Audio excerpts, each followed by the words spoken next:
AP CM Chandrababu అధ్యక్షతన జరిగిన AP మంత్రివర్గ సమావేశం ముగిసింది. దాదాపు 3.5 గంటల పాటు కొనసాగిన ఈ భేటీలో పలు కీలక నిర్ణయాలు తీసుకున్నారు. ఎన్నికల్లో ఇచ్చిన హామీ మేరకు సీఎం చేసిన 5 సంతకాలకు మంత్రివర్గం ఆమోదం తెలిపింది. వీటి వివరాలను రాష్ట్ర సమాచార ప్రసారాల శాఖ మంత్రి కొలుసు పార్థసారథి వివరించారు. మెగా డిఎస్సి ద్వారా 16,347 పోస్టుల భర్తీ, ల్యాండ్ టైటిలింగ్ చట్టం రద్దు, ఏప్రిల్ నుంచి పింఛన్ను 4,000కు పెంపు, అన్నా క్యాంటీన్ల పునరుద్ధరణ, నైపుణ్య గణన అంశాలకు మంత్రివర్గం ఆమోదం తెలిపిందని చెప్పారు.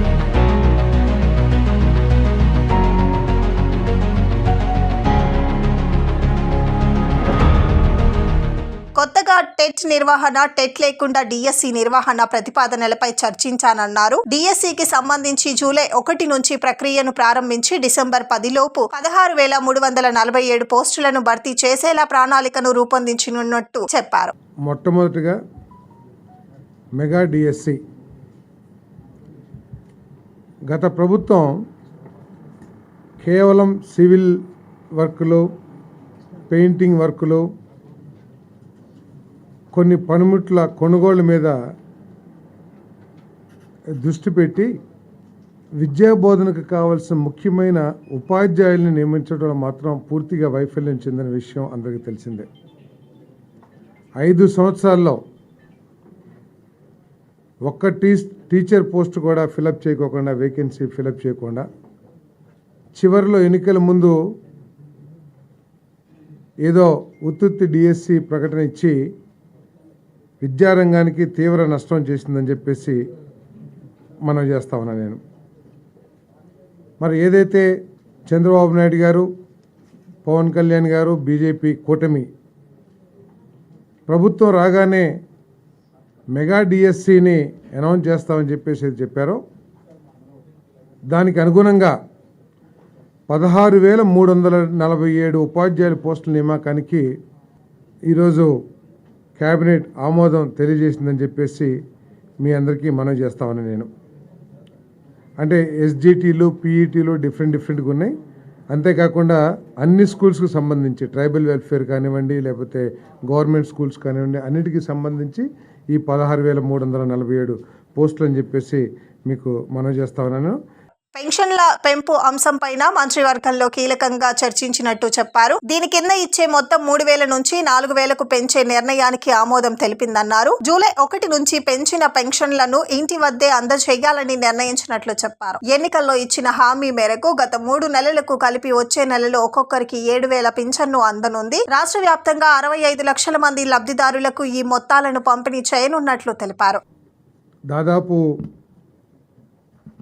65 లక్షల మందికి ఉపయోగపడే విధంగా 28 కేటగిరీస్లో వివిధ వర్గాలకి పెన్షన్స్ ఏదైతే ఇస్తున్నారో వాటన్నిటిని కూడా పెంచడం జరిగిందని చెప్పేసి మీ అందరికీ మనం చేస్తా ఉన్నాను నేను. 3,000 నుంచి 4,000 రూపాయలకి ఈ పెన్షన్ను పెంచడం జరిగిందని చెప్పేసి మనం చేస్తా ఉన్నాను. ఏదైతే చంద్రబాబు నాయుడు గారు, పవన్ కళ్యాణ్ గారు, కూటమి నాయకులందరూ కూడా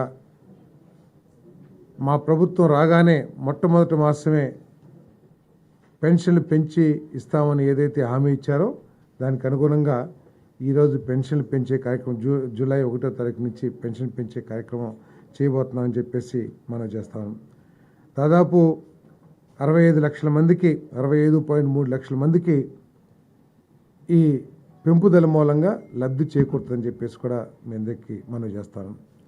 ఇక్కడ ఆలోచించాల్సింది ఏంటంటే ఈ పెన్షన్ని జూలై 1వ తారీఖున సచివాలయం స్టాఫ్తో ఇంటింటికి, ప్రతి ఇంటికి తీసుకువెళ్ళి ఉదయం 6 గంటల నుంచి సాయంత్రం లోపల ఇవన్నీ కూడా పెన్షన్ అన్నింటినీ కూడా పెన్షన్దారులు చేతిలో పెడతామని చెప్పి డిస్ట్రిబ్యూట్ చేస్తామని చెప్పేసి కూడా సవినీయంగా మనం చేస్తామని నేను.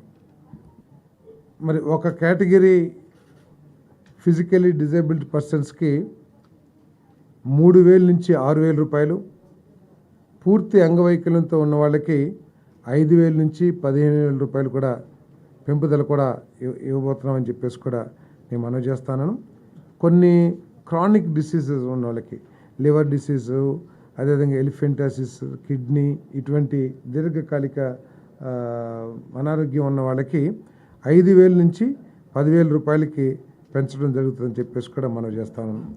వీటన్నిటి మూలంగా అంతేకాకుండా మేము చెప్పినట్లు జూలై 1వ తారీఖున 7,000 రూపాయలు అంటే మంత్లీ పెన్షన్ 4,000 రూపాయలు, బకాయిలు ఏప్రిల్, మే, జూన్ ఏదైతే చెప్పామో ఆ 3 నెలలకు సంబంధించి 3,000 రూపాయలు, మొత్తం కలిసి 7,000 రూపాయలు మరి ఇవ్వబోతున్నాం అని చెప్పేసి మనం చేస్తాను.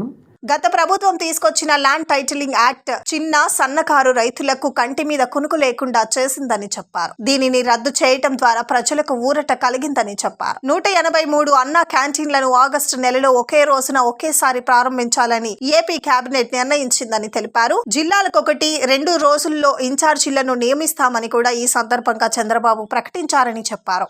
మీ అందరికీ తెలుసు, ఈ రాష్ట్రంలో ఈ ల్యాండ్ టైటిలింగ్ యాక్ట్ అనగానే భూ యజమానులు అందరూ కూడా ఉలికిపాటుకి గురయ్యారు. పిడుగుపడ్డట్టు భయపడిపోయారు, భయాందోళనకు గురయ్యారు. ఈ ల్యాండ్ టైటిలింగ్ యాక్ట్ ఒకసారి మనం చూసినట్లయితే గత ప్రభుత్వం ఎంత బాధ్యతారహితంగా పరిపాలన చేసేదో అర్థమవుతుందని చెప్పేసి నేను మీ అందరికీ కూడా మనవి చేస్తా ఉన్నాను. ఎందుకంటే ఈ ల్యాండ్ టైటిలింగ్ యాక్ట్ యొక్క ఉద్దేశం దేశంలో కానీ రాష్ట్రాల్లో కానీ ఈ భూములకు సంబంధించిన లిటిగేషన్స్ తగ్గించాలనే ఒక లక్ష్యంతో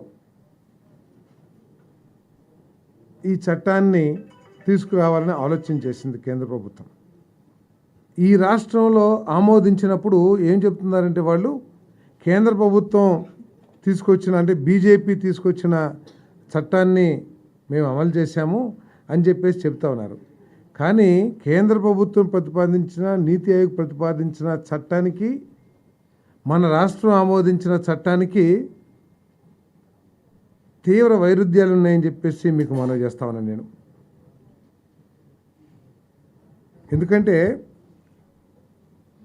ఈ బీజేపీ తీసుకొచ్చిందని చెప్తున్న ఈ చట్టాన్ని అంటే వైఎస్ఆర్ కాంగ్రెస్ పార్టీ చెప్తున్న విషయాన్ని ఒకసారి చూస్తే బీజేపీ పాలిత రాష్ట్రం ఒక్కటి కూడా ఈ చట్టాన్ని ఇంకా అమలు చేయాల.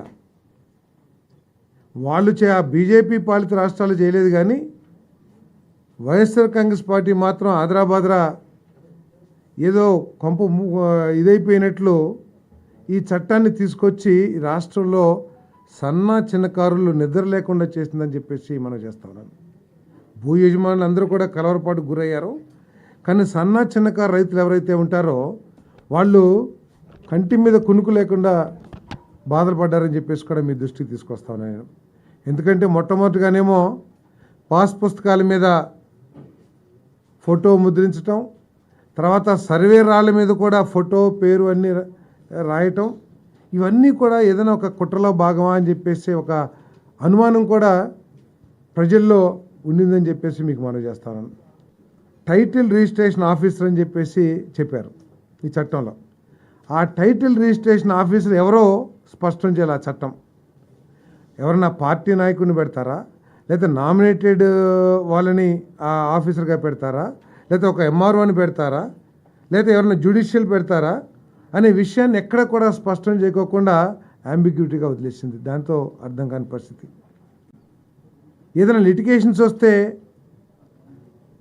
అపిలెంట్ అథారిటీ ఎవరో కూడా స్పష్టం చేయకుండా చట్టం తయారు చేసిందంటే ఎంత బాధ్యతారహితం కూడా ఒకసారి ఆలోచించేయండి. ఈ సివిల్ కోర్ట్స్ ఏదైతే ఉంటాయో, జిల్లా లేకపోతే ఇంకా తాలూకా కోర్టులు ఏదైతే ఉంటాయో వాటికి ఎవరికి కూడా జ్యూరిస్డిక్షన్ ఇవ్వకుండా నేరుగా హైకోర్టుకే జ్యూరిస్డిక్షన్ ఇచ్చిందంటే పేదవాడు, కొంత భూమి ఉన్న పేదవాడు కానీ, లేకపోతే ఒక 20 సెంటో లేకపోతే ఎక్కడ ఉన్న భూమి ఉన్న పేదవాడు అతను హైకోర్టు లాయర్కి ఫీజులు ఇచ్చి హైకోర్టుకి వెళ్ళగలడా? ఇటువంటి భయాందోళన పరిస్థితుల్లో, ఎందుకంటే మనకి ఒక ఎస్టాబ్లిష్మెంట్ రెవెన్యూ లాస్ ఉన్నాయి మన రాష్ట్రంలో మొట్టమొదటి నుంచి కూడా. ఏదో చిన్నవి ఉంటే వాటిని ఎనామిలీస్ అన్నీ కూడా మనం తీసేయడానికి ప్రయత్నం చేయొచ్చు, కానీ ఈ విధంగా స్వార్థపూరితంగా దోచేయాలన్న ఆలోచనతో ఒక యాక్ట్ తీసుకురావటం అనేది చాలా బాధాకరం అని చెప్పేసి మనం చేస్తాను. మరి ప్రజలకు భరోసా కల్పించడానికి మరి ఈ చట్టాన్ని రద్దు చేయాలని చెప్పేసి క్యాబినెట్ తీర్మానించింది.